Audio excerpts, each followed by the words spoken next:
صدر عالی مرتبت اور باب علم و دانش اور میرے عزیز ساتھیوں، السلام علیکم۔ موضوع گفتگو ہے ماحول اور بچے کی نشو و نما۔ پیغمبر اکرم صلی اللہ علیہ وآلہ وسلم کا ارشاد گرامی ہے، کل مولود یولد علی فطرت الاسلام، کہ ہر بچہ فطرت اسلام پر پیدا ہوتا ہے، اور مذہب اسلام حریت، آزادی، مساوات اور عدل و انصاف کے ماحول کا علم بردار ہے۔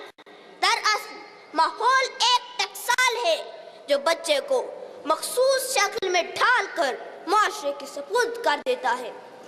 جناب صدر باشعور قومیں نسل نو کو شریفانہ اور عادلانہ ماحول مہیا کرتی ہیں۔ ایسے ماحول میں پرورش پانے والے بچے شرافت اور متانت کا پیکر ہوتے ہیں۔ وہ سردار ہو کر بھی قوم کا خادم کہلانا پسند کرتے ہیں۔ ابلیسی ماحول بچے کو متکبر اور خود غرض بنا دیتا ہے۔ خود غرضانہ اور غلامانہ ماحول میں نشو و نما پانے والے بچے غیرت و حمیت سے عاری رہ جاتے ہیں، اور موقع ملے تو ڈالر لے کر قوم کی عزت و ناموس کو سرے عام نیلام کر دیتے ہیں۔ نابینا جنم لیتے ہیں اس قوم کے بچے جو قوم دیا کرتی ہے تاوان میں آنکھیں۔ صدر گرامی قدر باب العلم حضرت علی کرم اللہ وجہہ کا قول ہے کہ معاشرے کفر کے ماحول میں تو زندہ رہ سکتے ہیں، لیکن ظلم کے ماحول میں باقی نہیں رہتے۔ ظلم کا نمونہ فرعون تھا، مٹ گیا۔ دہشت کا نشان نمرود تھا، غرق ہو گیا۔ جہالت کا داعی ابو جہل تھا، قصہ پارینہ بن گیا۔ اور بربریت کی داستان یزید تھا، لعنتی ہو گیا۔ سامعین محترم، یہ حقیقت مسلمہ ہے کہ ظالمانہ ماحول بچے کے جوہر کو دبا دیتا ہے۔ غیر متوازن ماحول بربریت کو ہوا دیتا ہے۔ جناب صدر، موجودہ ماحول میں پلنے والے پاکستانی بچے یہ پوچھنے کا حق رکھتے ہیں کہ نام نہاد روشن خیالی کے روپ میں بہجائی کو فروغ کیوں مل رہا ہے؟ شاہراہیں دھوئیں سے آلودہ کیوں ہیں؟ گلیاں گرد و غبار سے اٹی کیوں ہیں؟ مفلس کے گھر میں اندھیرے کیوں ہیں؟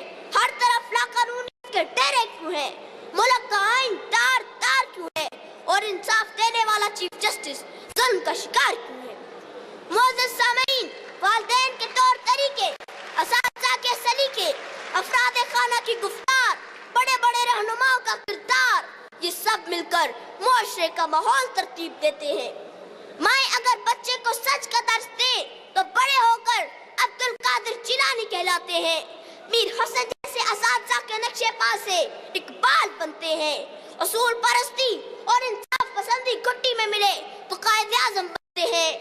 یاد رکھیے، برا گندہ گھرانوں کے دالانوں سے رشتی ملعون تو برآمد ہو سکتے ہیں، کبھی روح اللہ خمینی نہیں مل سکتے۔ اور غلامانہ معاشروں کی کوکھ سے ننگے ملت، ننگے دین میر جعفر اور میر صادق تو جنم لے سکتے ہیں، کبھی ٹیپو سلطان پیدا نہیں ہو سکتے۔ صدر ذی وقار، ہر انسان مرکب ہے جسم اور روح کا۔ صرف جسم کی نشو و نما حیوانیت پیدا کرتی ہے، جبکہ روحانی فضا اسے انسانی قدروں سے آراستہ کرتی ہے۔ حیوانیت کے ماحول میں سے بیکا ولی، ہٹلر اور ہلاکو خوان جیسے مکروہ شخص نکلتے ہیں۔ روح پرور فضاؤں میں حضرت بلال، حیدر کرار اور محمد بن قاسم پروان چڑھتے ہیں۔ عزیز ساتھیوں، آؤ اصول طے کر لیں کہ عیارانہ ماحول کو سچائی اور ایمانت داری میں بدل دینا ہے۔ نفرت کی زنجیریں توڑ کر انسان کو محبت کی مالا میں پرونا ہے۔ کانٹوں کی تہیں ہٹا کر پھولوں کی سینج کو بچھانا ہے۔ فرقہ پرستی کے عفریت کو پوری قوت سے کچل دینا ہے۔ روشن خیالی کی بجائے روشن ضمیری کا ماحول اپنانا ہے۔ مجھے یقین ہے کہ پاک و پاکیزہ ماحول سے ہی اقبال کے شاہین جنم لیں گے۔ اسی ماحول سے اصول پرست قائد نکلیں گے، اور اسی ماحول سے قوم کو محسن پاکستان قدیر خان ملیں گے۔ آسماں ہوگا سحر کے نور سے آئینہ پوش، اور ظلمت رات کی سیما پا ہو جائے گی۔ وما علینا الا البلاغ المبین۔ پاکستان پائندہ باد۔